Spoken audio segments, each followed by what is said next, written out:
Morning, everybody. Good morning. Good morning, John. Good morning, Matt. How are you? I'm good, thanks. I see some old faces too. Mike Isolda, good morning, sir. How are you? Morning, Matt. How you doing? I'm doing all right. Doing all right. Good to see you. Good to see you. Okay, looks like it's that time. Good morning, everybody, and welcome to this GMIS coffee event. The topic we're going to get a presentation on today is actually I call it the flavor of the time, which is AI. And one of the objectives would be to take out some of the mystique of AI and address where it can benefit and be an enabler of your workplace and assist in improving the ability to accomplish the day-to-day tasks that we perform on a daily basis. With us today is Dana Zampella. Dana is a representative for Insight. Dana will give a quick overview of Insight and what Insight, which is a systems integrator, provides in the way of services. Again, that'll be a quick overview. And then we'll transition to Matt Canoff, Matt and Mike Snodgrass. Matt and Mike are both Google representatives. And Mike will provide most of the presentation, which will consist of use cases, actual use cases, where AI has been used successfully by government activities to improve their ability to perform their daily tasks. And Mike, he has an interesting title. He's known as Google's generative AI evangelist. So we're looking forward to hearing from an AI evangelist this morning. But hopefully this provides some good information to everybody. Again, takes some of the mystery out of AI and what AI is. What I'd ask though, for questions, if you'd put your questions in the comment area that's available on Zoom. And we'll go over those questions. We'll have a Q&A period at the end of the presentation, and we'll review each question at that time. And that's just to help us move the presentation along and provide sufficient time to go over the material. And with that, I'll turn it over to Dana Zampella. Dana, it's all you. Good morning, everyone. I wanted to first thank you for having us today. I am the field rep in New Jersey, along with my counterpart that's on the line, Dennis Westerfield. We are your go-to contacts. We're also going to have a specialist, Kevin Booth, on the line with us as well. Today, we're going to discuss improving government productivity and efficiency using AI. Next slide. So today we're just going to do like quick introductions, insight for government, Gen AI, responsible AI, demonstrations, which are going to be huge, meat and potatoes of this, some case studies, and then we'll get right into your questions. Next slide. Be ambitious. That is the Insight slogan. Insight is ambitious. We're passionate. We live on hunger, heart, and harmony. Today, discussing government offerings of equity and inclusion, not through the HR perspective, but through the community involvement with Google. Dedicated contacts are myself, Dennis Westerfield, and we have a dedicated team to the state of New Jersey and all the municipalities. And there's my direct cell phone if anybody should need me for anything. Next. This here real quick, because we're not going to do death by PowerPoint. Insight has a track record of innovation, and this slide just quickly shows 35 years of industry experience. What does that mean? Started in 1988 as a reseller. In the mid-2000s through 2016, got into IT services. 2017 to 2021, it was services and solutions. And now, most recently, starting 2022, Insight has branded themselves to be the #1 solutions integrator in the world. So it's very exciting to be able to offer all of this to all of you. Next slide. We help clients drive digital transformation and innovation. Here are just areas where Insight really shines in. So you have modern workplace, modern apps, modern infrastructure, intelligent edge, data and AI, and cybersecurity. That's our expertise. Next. How do you purchase anything through Insight? Here is a list of contracts that you'll get a copy of this presentation at the end. These are all the contracts that we're on. Everybody knows the way to do business in Jersey is contract, contract, contract. We also have an Omni and national contract. Anything you need, you could use these contracts. Next. Okay, these next slides, 7 through 12, are purely just takeaway. Everything that we talked about, workplace, apps, infrastructure, each one is outlined and broken out specifically of what that includes. And that's all for your takeaway. With that, I'm going to turn it over and introduce somebody I'm honored to work with Google, Matt Kanoff. Thanks, Dana. Thank Honored you. to work with you as well. I'm also honored to be back with GMIS. It's been a long time, folks. I've spent a number of years working with government organizations, state, local, education here in New Jersey. Started in 2006. Mike Isolda was one of my very first customers when I started at Cisco. So thanks for having us. Thanks for your time today and your interest in learning more about government AI and generative AI services for government. So the title of this presentation may have been a little bit misleading, right? It's define equity and inclusion. To us, it's all about the constituents that live and work in your towns, your municipalities, your cities, and your counties. And it's providing government services to them in a number of different ways. New Jersey is one of the most diverse states in the nation, if not the most diverse state in the nation, next to New York City, up to 80 or so different languages and dialects. Cultural competency comes into play there from a dialects perspective. So today, our intention is to provide you with use cases around government AI and generative AI and how you provide services going forward to the constituents that live and work in your state. We're going to be heavy on the use case, heavy on the examples. And the idea behind it is really to augment the government employee. There's only so many of you today. It's not like your budgets are growing any more than 2 to 4 or 5% on an annual basis, and you're hiring tons of people. So how do we leverage the technology to improve the workflows from the people that require services? And that can be anything from licensing and permitting to social safety net type services, right, in a different language, or through something like a virtual assistant chatbot. And Mike's going to show you plenty of those live examples that we have working today, either in state government, education, and or local governments with towns, counties, and cities. So with that, the last thing I'll say is when it comes to procurement, Dana had showed the slide earlier. Everything Google that you see today is covered and approved under the NASPO Cloud Services contract. And our preferred partner in the state is Insight. So we're happy to be partnered with them and working with you all. With that, I'm going to turn it over to Mike Snodgrass, a technology evangelist. And I apologize, I made that title up. Mike is just anything and everything government AI services and generative AI services for our team. He's been working tirelessly up and down the East Coast to support Maine through Florida. And he's a great resource for me personally and my customers. I support the state of New Jersey. I have all of government, state, local, and I have all of education, K-12 and higher ed. Mike, turning it over to you, my friend. Awesome. And confirm, Matt, can you hear me okay? Does the sound kind of come across? I know we were having problems. And thanks to the Yes, sir. the GMIS team for helping me work through the issues.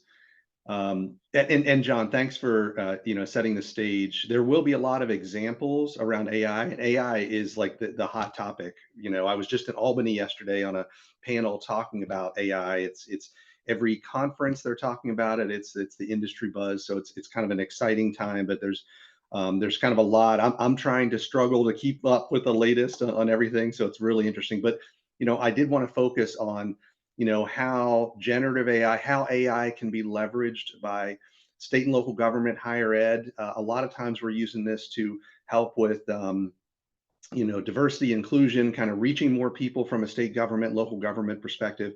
So it's very interesting. So that's kind of the trend there. So feel free to put your questions in the chat. I think we maybe go through some of these examples and then maybe save some questions till the end and go that way. Let me go through a couple slides here. I wanted to start with like the hottest topic around AI, specifically generative AI, and everybody's probably seen ChatGPT, Bard, and everything. You can ask it a question and it answers anything, right? Like it's an amazing productivity tool, but it's kind of a category of AI that generates new content. And that content could be text, it could be an answer to a question, help me come up with my itinerary. I'm going to Trenton this weekend or whatever it is. Give me lots of things to kind of go do. But it could be, videos and images. Show me a picture of something I wanted to purchase. Create a video of some things. So it's really generating new content based on kind of an existing things, and it's creating a whole bunch of new use cases for commercial companies, for public sector, et cetera. And just a little bit of the background around this all kind of started with something called large language models and a different way of leveraging AI to answer questions. And basically it's a fancy autocorrect when you're typing in, it predicts the next word. And the text of the internet basically was used to kind of train these machine learning models and give it all of the information on the internet, and lots of text, lots of information, and use it to kind of answer questions. So you can see on the graphic on the right, go read this huge pile of books. What's a cat? And it's able to answer the cat because it's what is a cat based on all that information.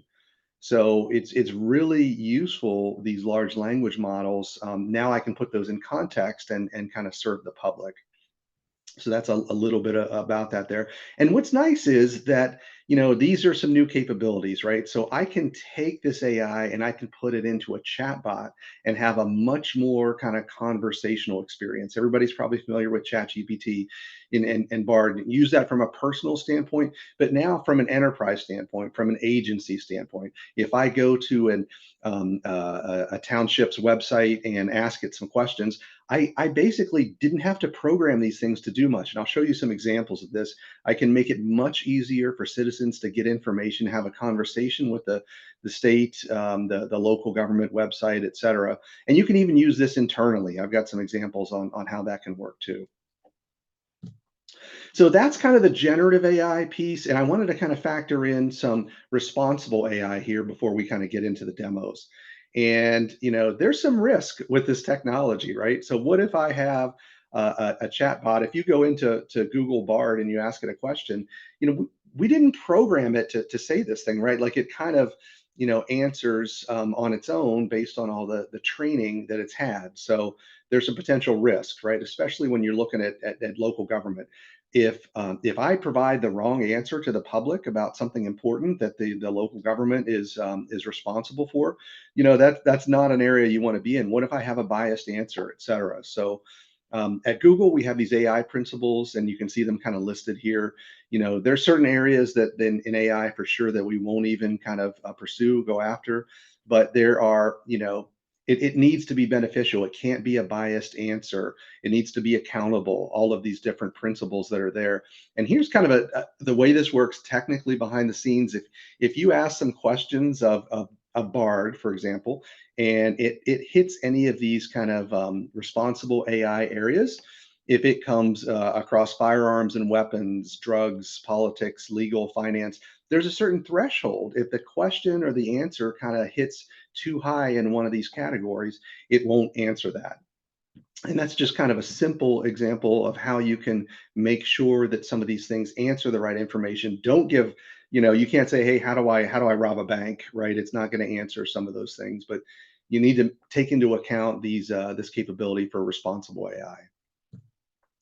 And what's nice about this, this technology is something that it needs to be an assistive technology, right? This doesn't replace the role of humans out there. It's going to be to help them, right? So if someone is calling your help desk and asking a common set of questions, maybe that's something we could have the chatbot kind of answer, the easy stuff, but the hard stuff really definitely needs to be done by people, right? I need to have my little AI personal assistant kind of help me get some answers, but not make the decision. So it needs to be very assistive and not replace the role of people. And it gives a lot of, opportunity here, right? by using this, right, maybe I can provide some better services. I can reach a bigger audience. I'll show you some examples of translation as a factor in AI, right? If I can reach a more diverse population, look at the number of languages in New Jersey. Like it's huge. It's one of the most number of languages in the country in terms of diverse languages that are spoken there. So if I can answer questions in all these different languages, leveraging AI and generative AI, maybe I can reach more people and make the agency have a better reputation, provide better services. The citizens will gain in their trust of the agency. So that's a little bit overview on the role of AI and responsible AI. So then I wanted to kind of jump into examples here, and I can't see the chats. So if Matt or somebody jump in if there's anything. We can save the question till the end, but if there's anything to be noted. But I wanted to kind of jump into those use cases that John said at the beginning, and I kind of put them into 3 different areas. And there's going to be a focus here of equity and inclusion for AI, and also a focus on kind of generative AI. So let me go into some examples here. So I think I can share all these tabs. Okay. So I'm going to go into some examples of live customers across the country using AI. And so this is the Virginia State Government Department of Labor. And this is a translation use case using AI to translate website content. And everybody's probably familiar with the free Google Translate widget, and that's available to public sector as well. But there's some more advanced translation using AI that can be much more targeted to what an agency does. So on the right here, I've clicked on the translate button, and maybe I need to translate all of the content into whatever the state requires in terms of languages. So I can easily translate this into Vietnamese, right? And it changes all of the content here. I can reach a bigger audience by translating all that. Now, the Department of Labor might have some different terms than the Department of Health. So, you can factor in agency specific translations. You can make this very specific to, the population, right? The locale of Spanish, Vietnamese, et cetera. So the power of AI here is that I can customize that translation to be geared towards what my agency does, in this case, labor, or the specific version of Spanish that is kind of spoken in the state or local government. So we can be much more specific using AI to translate all that. We can translate it on the fly. This is literally translated live every time I click on this. So it takes into account updates to the web pages, and that's just kind of a simple example of using translation AI to kind of reach a broader audience. And it's not only websites here. If I'm looking at using AI to reach a broader audience of people, an agency, state government has certainly a website that is the front page of all the services that they present to the citizens, but they also have documents. So another way to use AI is in translating documents as well.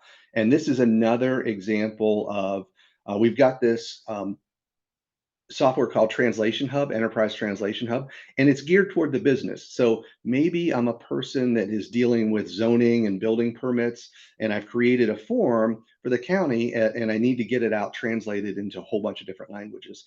Well, I can use AI myself, right? And I can say, hey, I'm going to go pick a document. In this case, I'm going to go say I've got a zoning application, and I work in the building permit group.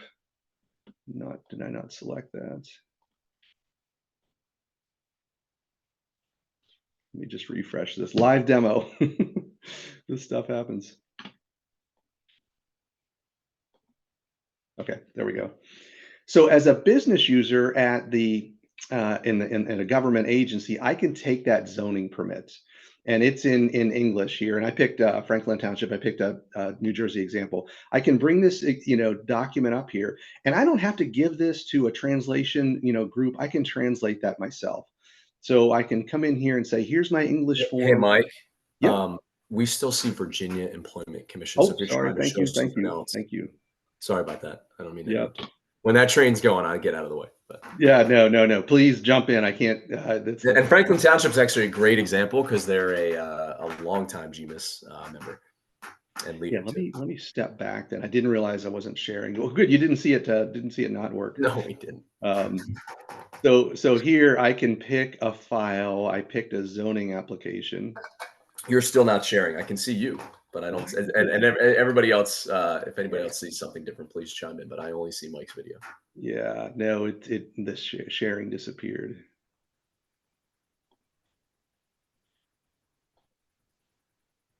There we go. Okay. Let me do that again. So here,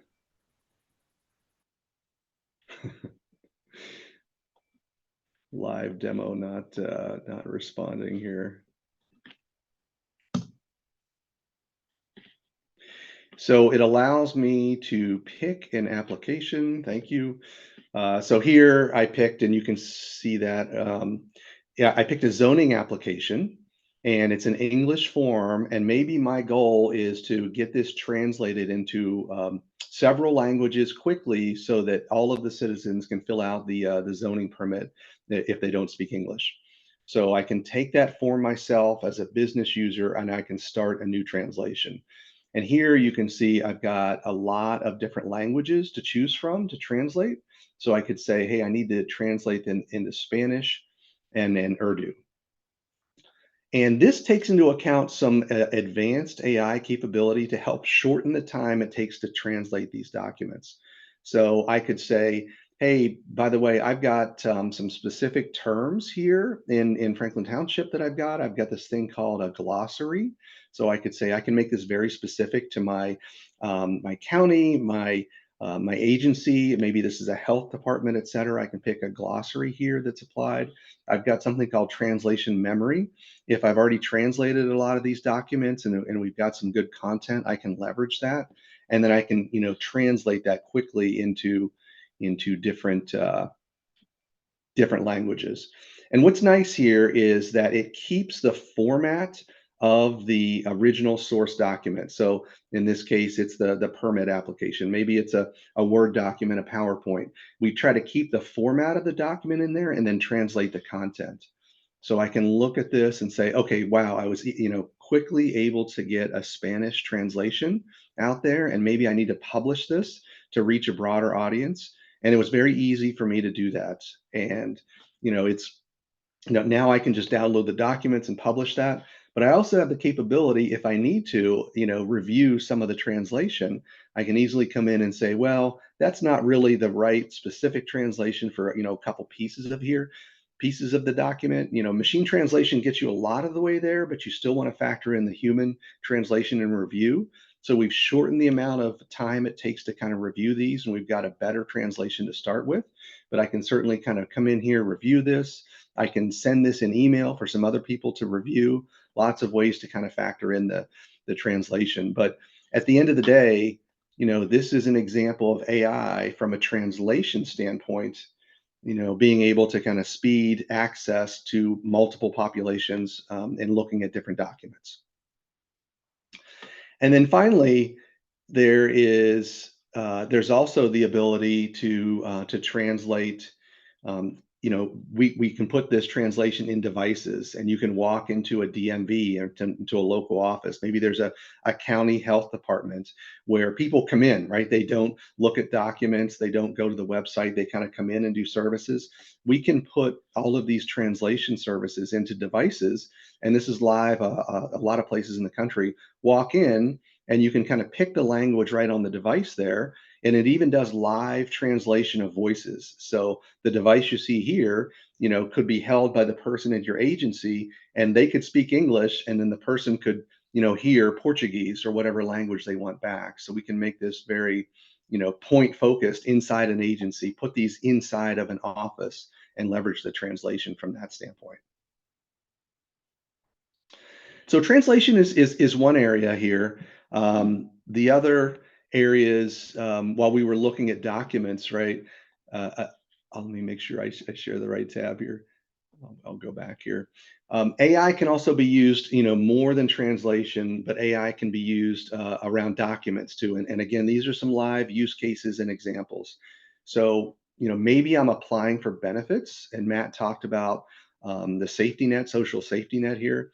If I'm applying for unemployment, if I'm applying for, particular services, emergency rental assistance, et cetera, I have to submit a lot of documents and a lot of forms to prove who I am. So we're seeing a lot of examples, and there's some live examples in New York that do this all the time at Department of Labor and Department of Motor Vehicles. So if I take my driver's license, I can use AI, and I've got an example here of some sample driver's licenses. And we can use the AI to analyze the document. So in this case, it's a driver's license, and it does a couple things here, right? It's going to pull all of the document up, all of the information from, in this case, the driver's license. And there's driver's licenses from, in different formats. Maybe the format of the New Jersey license a few years ago was different than today. It's going to be able to kind of recognize those forms, validate that this is a proper license, get the information from that, and even use that information to look up, information in the system, right? It could say, hey, the AIs recognize that the picture in here is of a male, but the information here doesn't, it corresponds to a female in the system, right? So the goal is to use the AI to speed up that document processing, right? If I can kind of more quickly process a application for unemployment by using AI to automate that document processing, then that's the goal here, right? And I can reach a broader audience. And back to that theme of providing better services to your citizens, to the residents, AI on your documents can kind of help, with that whole process. So here, maybe I'm just validating driver's licenses and getting all the information and speeding up that process. But I can also use this to look for fraud. And here I can say, hey, let's do some identity proofing. And let's take that same driver's license and let's make sure that the person isn't trying to commit fraud. So we've got that same license, and this time we're looking at it and we see it looks like there's some suspicious words on the driver's license, possible image manipulation, online duplicate. And this is a fake, document, so of course it's going to flag all these things. But now I can use this to kind of catch fraud at the beginning when someone submits their paperwork. At this point, use AI to say this is potentially fraud. Let's flag these documents for human review and let's show them, hey, there's some possible suspicious words in here. It looks like that might be a doctored image. So AI is going to automate that whole process from a fraud perspective, maybe catch some of those things before they're halfway through the process of being approved. And now we can, take, better care of the taxpayer money in terms of processing documents. So that's another example on the document side there. So, faster processing of licenses, it could really be anything, lots of forms that people submit. And now, when you use this AI, a side benefit here is that now I've got analytics on all this stuff. I could say, hey, how many licenses from different zip codes in my county or my state do I have? What are the ones that are potentially fraud? Give me lots of information. So we've got some nice analytics available by using AI to process these documents. I can now look at holistically across those and say, give me some information about all of the documents that we're processing. So document AI was the second step here. And then the next and the final set of use cases here for the demos is about conversation AI. And what everybody's familiar with is chat bots and voice bots to help use AI to reach a broader audience. And I'll pick a New Jersey example here that is live. And if you go to the unemployment site here in New Jersey Labor, you'll see a chatbot.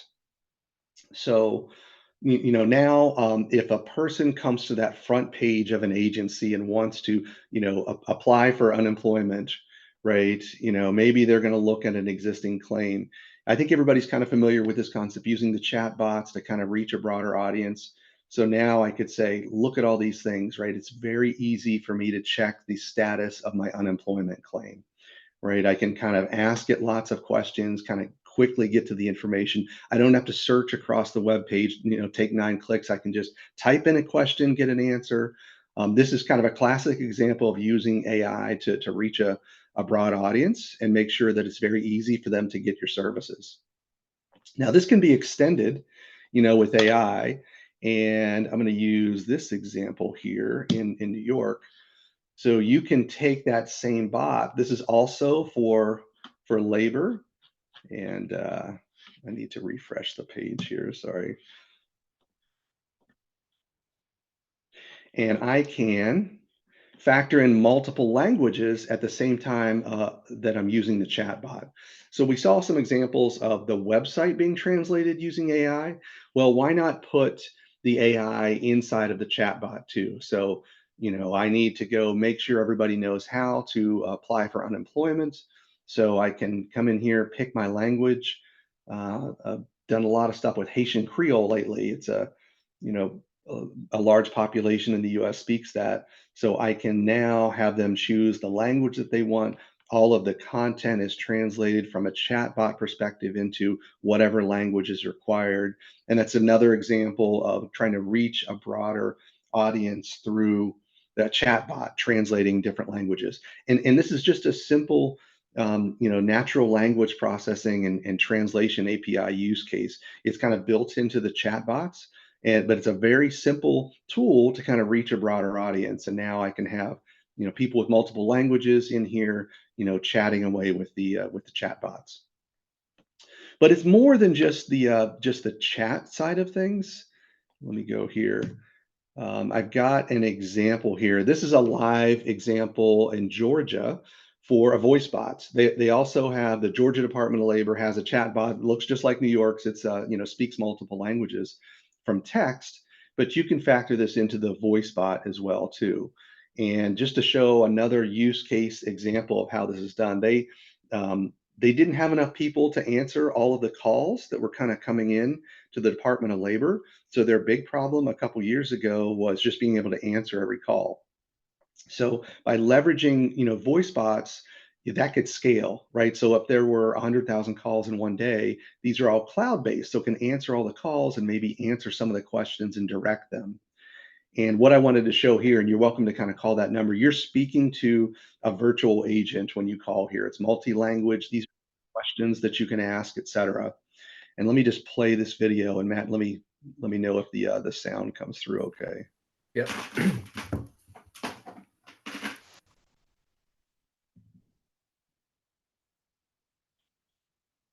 Thank you for calling the Georgia Department of Labor. To continue in English, please press 1 or stay on the line. Para continuar en español, oprima 2. 以中文继续，请按3. 한국어는 4번을 누르세요. Pour continuer en français, faites le 5. Okay, so I'll just pause it there. We won't let it kind of play through the rest, but that was the virtual agent speaking in multiple languages. You can say, hey, how can I check this? What's the status of my claim? It'll collect information. It'll provide all that information there at once. So, instead of just using chat to on a chat bot, you can put that on the phone systems too. And this can be extended. People have used SMS texting to reach agencies, and they've used virtual agents to answer texts. They've used it to answer their Twitter and Facebook Messenger type avenues. If you've got different channels open for reaching the state and local government, use these virtual agents to kind of help with that. It can answer a lot more questions. And those are just a couple, live examples. So the next, and I think the final part here is generative AI. And now this has kind of changed the game here in the last, 10 months. When ChatGPT came on and Bard, you can ask it any kind of question, right? So how does this help in these same situations? How can I leverage this AI to kind of reach a broader audience? This is really shortening the amount of time it takes to build the AI and make it usable in state and local government. And we're looking at the Google generative AI platform here called Vertex AI. And this is where, we've got lots of different machine learning models here that you can leverage. And I've got things, I can pull these things, open source models, Google provided models. I think we've got the Facebook Meta model in here. We make it very easy for agencies to kind of leverage this. And if I wanted to use this to, generate images or speech, I want to use this thing. The security around Chat GPT, et cetera. You don't want to use the consumer version of this. You want to kind of use an enterprise version where all of this is secure and it's just within your bounds in the cloud here. So it's very easy for me to, create a chatbot, for example, customer service chatbot here for my agency without sharing information out to the internet. I can leverage these AI tools to build these things. And this is an example. We saw some, chatbots that are live, chatbots and voice bots and everything else. And what's nice is that the generative AI, the large language models here, I can leverage these to kind of quickly create chatbots that are, very scary in terms of how well they answer a lot of these questions. And I can also, factor in security around this. So in this screen, I'm leveraging those large language models that we talked about earlier. So this is basically an enterprise version of Bard. And you can have your choice of different models here on the right. So I picked our chat model, and I can fine tune this to say, here's an example of a company called Symbol, right? You're a customer service representative of Symbol. Answer these questions. Make sure you can take everything that they say. You can factor in the prompt here to answer the questions that you need. You give it a couple examples, and now you can ask it some questions, right? I want to return my order. What's your return policy? And this is all you needed to do. This is the programming to create a chatbot here, right? You give it a prompt, you give it a model, you tell it where to kind of ground its information from, and it answers questions from there. And then I did this in 8 clicks, right? So it's very easy to use generative AI. And this is just an example of a chatbot, but if I needed to go generate images and everything else, you can see here on the left, vision, speech, everything else. So now it's very easy to leverage this generative AI that's in the news, but in a safe way for an agency. And the final example here, I took this same setup and I created a Gen AI powered chatbot just based on Franklin Township. And again, it took me just a few clicks. So what I did is I said, hey, I just went to the website, franklintownship.org, and I used that to say, hey, Mr. Chatbot, answer all these questions that people have based on the website information that's already published, right? That becomes the grounded source of information. And it took me, 10 minutes to kind of create this. And now this is something I could deploy on the web page, but I've got a couple sample questions here that we can ask it. So I put some simple things, right? Where is township, located? It says it's in, Somerset County, and it gives you also a link to the website of where it found its information. So it's saying, hey, I answered this question, but I'm telling you where I got my answer from, right? It's not just kind of making up that answer, hallucinating. It's saying here's where it's located. Here's some information, and now I can factor in all that translation capability too. So, repeat that in Mandarin, right? It's going to translate some of the text over here into Mandarin. This is kind of built-in capability. So I didn't have to program this to factor in the translation, et cetera. Now this shortens the time it takes to create that.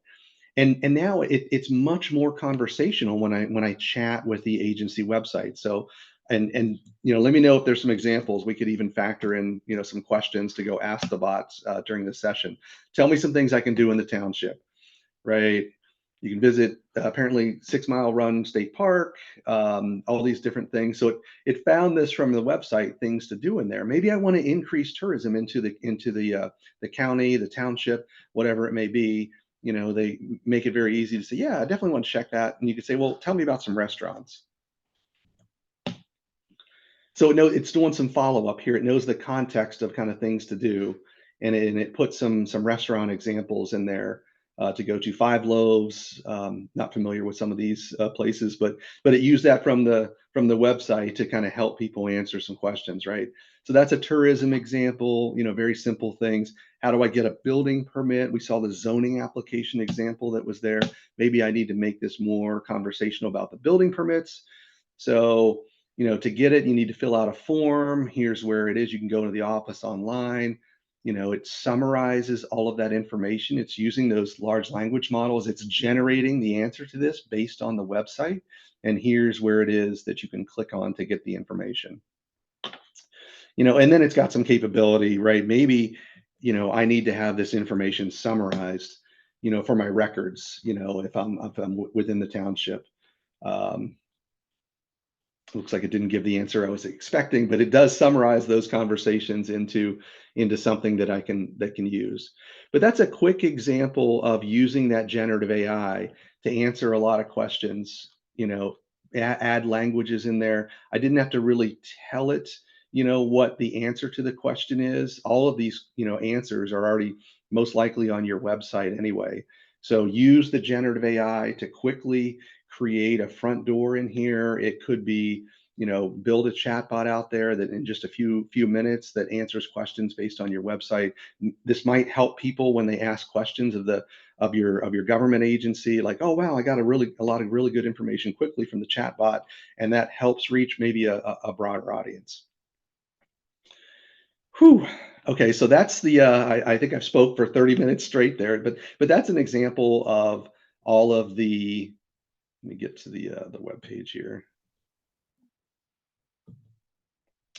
So that's an example of some use cases. We did some live, live customers out there. I wanted to kind of make sure everybody saw some live examples. I didn't want to hit with a bunch of slides, but show some real examples of translation and document and generative AI reaching a broader audience. Hopefully that helps provide some use cases and some information to the audience. And I'm not sure who's next, but I'll turn it over to the Insight team for the next set of slides. Next is going to be Kevin Booth, our Google expert. Thank you, Mike. That was great. That shows a lot of the versatility of the Google Cloud and the platform and the services, and a lot of that is serverless. It's just there. It's ready to be used anytime you want. So real quick, my name is Kevin Booth. I lead our Google Cloud practice for the public sector here at Insight. I focus primarily on architecture and enablement and delivery services. So nice to meet you. And I'd like to give a brief introduction to Google Cloud Services and what we do here, and give you a use case of one of our past clients here. So we've been working with Google as a premier partner for the better part of 5 years now. We have plenty of expertise and specializations. We deliver across all industries and all verticals. One of the things that's unique to Insight is that we do supply chain, so we can deliver hardware, we can install it, we can set it up, we can do hybrid all the way up to the cloud, and then manage it for you too. So we do end to end, which is a unique in this space. So we're a super solutions integrator, and it does very well. So a lot of stuff that we do with Chrome OS and Chromebooks, we will write custom services and integrations all the way up into the cloud for education and for other areas of industry, kiosks, things like that. And then we can, okay, next slide, please. So one use case, and is very similar to what Mike was demoing, but we were one of the first to help assist someone use these technologies, was for a state in the Midwest. They have is the state with the most languages that needed supporting. And they came to us and they came to Google because Google Cloud supports the most languages to and from translation. And what that does for us is give us the ability to provide services for everyone. Their goal is to not miss anyone, no matter how many people, if there's only 5 people in that state that speak that language, they want to be able to translate so that no person is missed. It's a very ambitious goal, and we're using Google Cloud to do it. We're also using Dialogflow, which I posted some of these links in the chat if you're very curious. It's the same technologies that were demonstrated. But what's unique here with Dialogflow is the same logic that you build for the chatbot internally that we can do in leverage for the voice. We can read voice, we can produce text, we can translate that on the fly. So we're not creating new logic for every language that we're translating. We create our base Dialogflow, how it's going to be handled, and then we can translate in and out as it's coming and going. It's fascinating, and it does really well. We can read in, we can OCR from PDFs, and we're translating licenses, and we're sending bills, and they have an advocacy center where they are going against insurance agencies that are trying to take advantage of people in accidents, and they're going after them, but they get documents and need to be able to communicate those documents in and out in a legal sense. And we're able to do that with Google Cloud and their technologies. It's fascinating stuff. So next slide, please. So this is one of our most popular things that we've been implementing, what was demoed and what we did for the Midwestern state. And we turned that into an actual quick start. So we at Insight can get you going or get anyone going with a chatbot in a few weeks to leverage these technologies and see how they might fit within your state, within your organization. It's a fast start that's designed to give a quick proof of value and show you what can be done with Google Cloud. Next slide, please. Along with that, what's one of the most powerful and popular things on Google Cloud is this data platform, BigQuery, data analytics. One of the things that Google Cloud can do is it can scale into the zettabyte range and scan through so much data. It's absolutely incredible. Nobody does data like Google. And we have a data analytics fast start that usually connects that data, and we can connect that data with the chat bot. And these are the most popular things that we've been doing. So we packaged them up and into a way that we're able to deliver value quickly and show what we've done with it. All right. Thank you all for having us. And I think we'll move into questions now. Hey, thank you all. Mike, Kevin, thanks. We don't have a lot of questions. Again, we're all still learning about this AI business. One question is to get a layman's definition. My understanding of the GPT capabilities is a term called transformative or transformer neural networks. Can anybody give me a layman's definition of what a transformer neural network is? I can start with that. Should we use the generative AI on our Google search to just kind of show them what that is? Yeah. I'll hand it up to you, but I'll say this at the high level. Maybe Mike can answer that. Yeah, Mike can answer it in more detail, but the T in Chat GPT stands for transform, and that's actually a Google developed technology. So in Chat GPT, even though it's competitive with Google, they're using our technology. Mike, you want to answer that in a little bit more detail? Yeah, no, this is fascinating, and I just saw a public link that I'll dig up here or send to the group that puts some more detail in this. But the transformer is it's really just a specialized chip like you would have inside your PC that's designed to kind of help speed up this processing. And the neural networks, right? That we're trying to kind of simulate the way the brain operates with the neural networks. So that was kind of designed in the past. Like, let's have a computer simulate human intelligence, act like a bunch of neurons, like in the brain, put that inside the software. So a transformer, when it came out, gosh, maybe it's been 10 years ago when that was first kind of published. Hey, here's what that chip looks like, and they built it.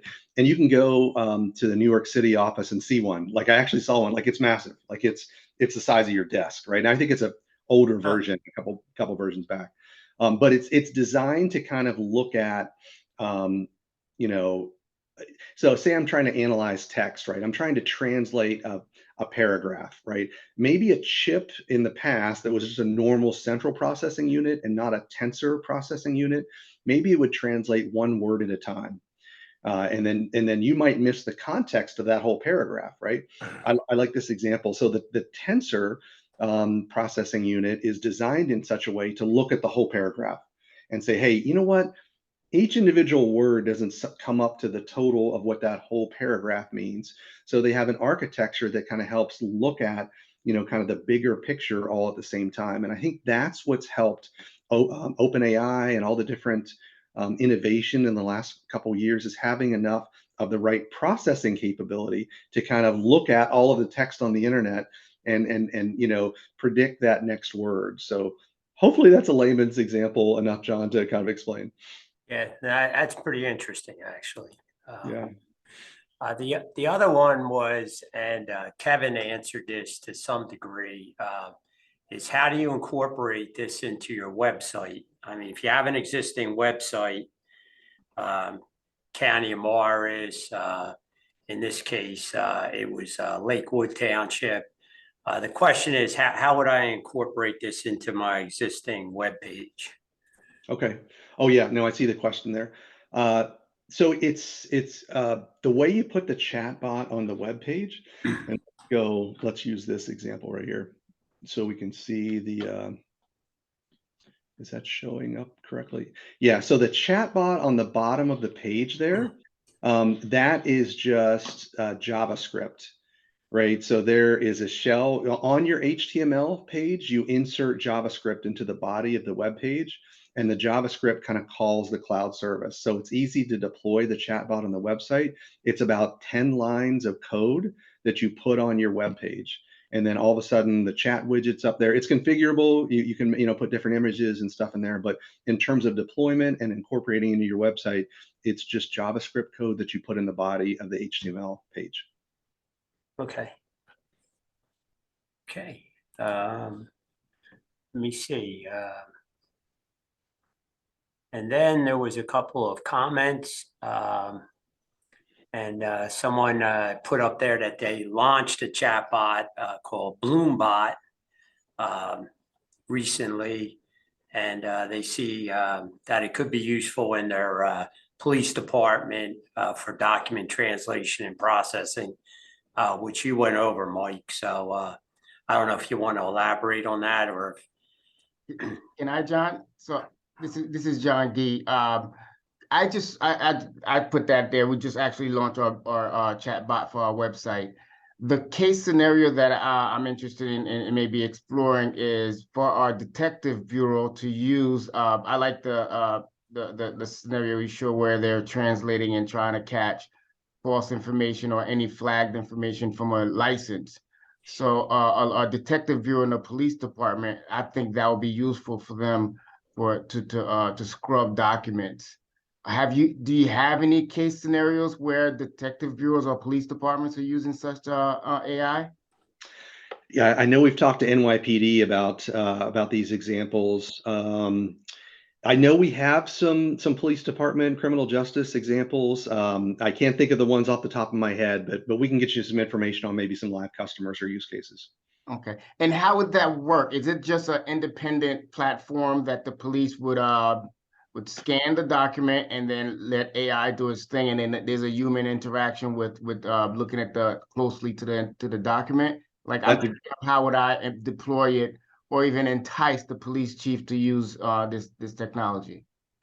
No, you said it right. Right. Let the AI do its thing, and then have it give the results out to the person. It's got to be the person to review that. And a lot of times I've seen you're taking in the police department's taking in a bunch of documents or licenses, right? So you got a whole stack of things to review. Use AI to sort those by the ones that are potentially the most fraudulent, right? So now make it easier for the human reviewer to say, hey, start with these documents at the top. All those flags we saw in the demo kind of set off here. Now have a human kind of validate that.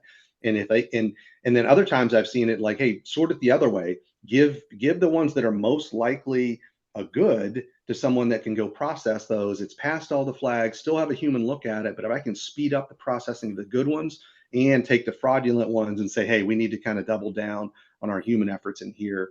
It's just kind of like an intelligent sorting with the fraud flags, kind of lit up on those documents. Hey, Mike, if I just can add one thing.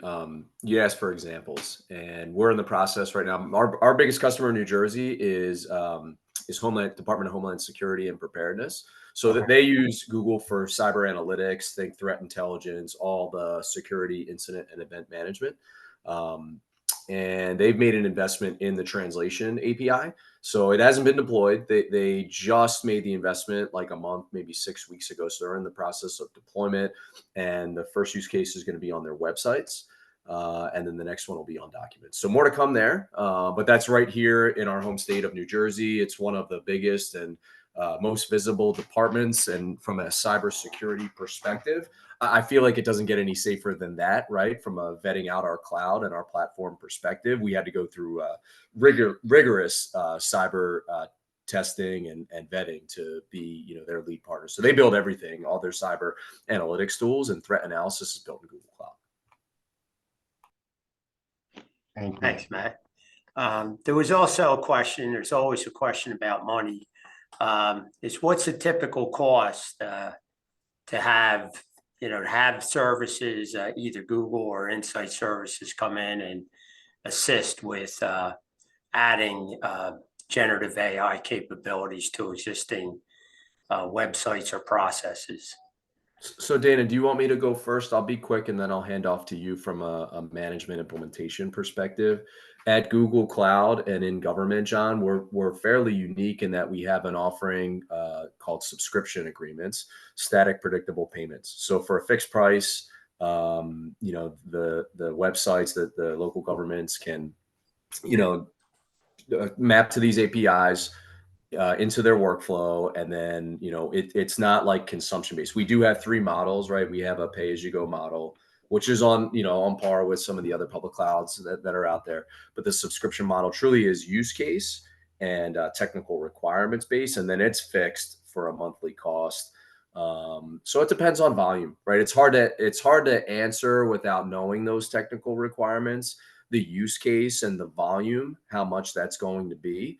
But I would say this, I mentioned earlier in the presentation, government budgets are rarely going up. CARES Act hopefully will never happen again. And that influx of cash, your budgets are fairly flat and static, and they may grow 2 to 4% on an annual basis. So we designed this program for our state, local government, and education customers. And I feel like we're the only public cloud provider that does that. Dana, from an implementations perspective, would you mind commenting? Sure. Thanks for that, Matt. For an implementation perspective, what I suggest, anybody that has any questions or interest, reach out to us. Let Matt and I come out, visit with you. Everything is a case-by-case basis. There's no cookie cutter. You need, do an assessment, assess your environment, see exactly what you're looking to do. And Matt and his team and Kevin on our team are amazing at road mapping. Put a roadmap together. With that, budget it, whether it be all at once, if it's going to be in phases. That way you have a good idea of everything, what it's going to look like. And with that, I just want to thank everybody. I thought this was great. The Google team did an amazing job. Being a part of GMIS is an honor, and we truly look forward to more of these. And any topic you want to discuss, you just reach out to us. All right, Thanks, thank Dana. you. That's all Mike Snodgrass. I'm nothing without him. So Mike, I appreciate you. All right. Any other questions from anybody? If you do, I see Mark has one. He just posted. Okay. Oh, let's insert the chat bot on your webpage. Is the bot limited? Okay, it's once you insert the chat bot code on a web page, is the bot limited by the site or the full web, or how is it controlled? Mike, let me go first and then I'll hand off to you. Our bot is going to be as good as the content, Mark, that you provide. So, I think we mentioned before, you can set it up as predetermined FAQs. When we showed the New Jersey Department of Labor unemployment insurance bot, they gave us like 40 or so different FAQs and answers. We had that bot up within 10 days into live and into production. If you're going to use generative AI, we'll use your public information that you provide. So whether those are documents, web pages, code, right? For example, permitting, for example, you'll give us that, and then our bot will use that. If any of that changes, we'll change with it. It's just based on, it'll be as accurate as the information that you provide for us to generate new content and responses. Mike, anything to add there? Yeah, no, I think I understand that the question might be, you know, sometimes if the bot is answering questions based on the website, if there isn't information on the website, does it go out to the web to maybe, ask, or does it use the model? Is that what you mean, Mark, in terms of answering the questions? Yeah, I believe so. Okay. Now, this is a really good question because we've noticed that, hey, if it doesn't know the answer to the question by default, when you set it up, if you say ground all of your answers just on the information in the website, if it can't find enough information on the website to answer it, it'll say, I don't have enough information to kind of answer that, right? But you can configure it in those scenarios to say, hey, the fallback to that is, hey, do you want me to go look at, maybe it's a health and human services question. Do you want me to go to the CMS federal government website or some other sources, or use the knowledge built into the model to potentially answer that? So you can factor in, a flow there to say, if the information isn't provided by your website, what do you want to do? And you could say, hey, maybe pull the latest information from the web and use the large language model's inherent capability to kind of answer it. So you can have it kind of access information out of your website to still answer those questions, because that might still be helpful if there's, some other areas that you want to kind of answer that. So we've seen some agencies ask that. And this especially comes in when you're doing trip planning. So working with Montana Commerce Tourism Department, they wanted to first say, go search the internet for the latest activities that are out there, and say, here's some stuff going on in Montana, and then use the large language model to give me an itinerary. So you can factor in very recent information along with the models that are there, because the models might be a couple months old in terms of training. So you don't have to retrain the model every time. So you can factor in recent information too. So hopefully maybe I over answered that question, but hopefully that helps. So Mike, if we build this this John Tugman, can you set up a tree where it would say, review the county content first and then go off to some other agency and then the web in general? I mean, can it be set up to go through the question in stages until it finds an answer? It's exactly the way you described it. You would set it up, Okay. where do you go first? Where do you go second? That's a good way to explain it. Okay, thank you. Mhm. Okay, barring any other questions, we've reached the conclusion. I want to thank everybody for participating. We got some great feedback about the presentation. Everybody enjoyed it. And again, thanks everyone. And have a great rest of the week. Thanks, everybody. John, thank you so much for proctoring. All Appreciate right, you. thank you. Thanks, everyone. Take John, care, guys. appreciate you. Thank Thank you you. all. Okay, Bye-bye. thank you.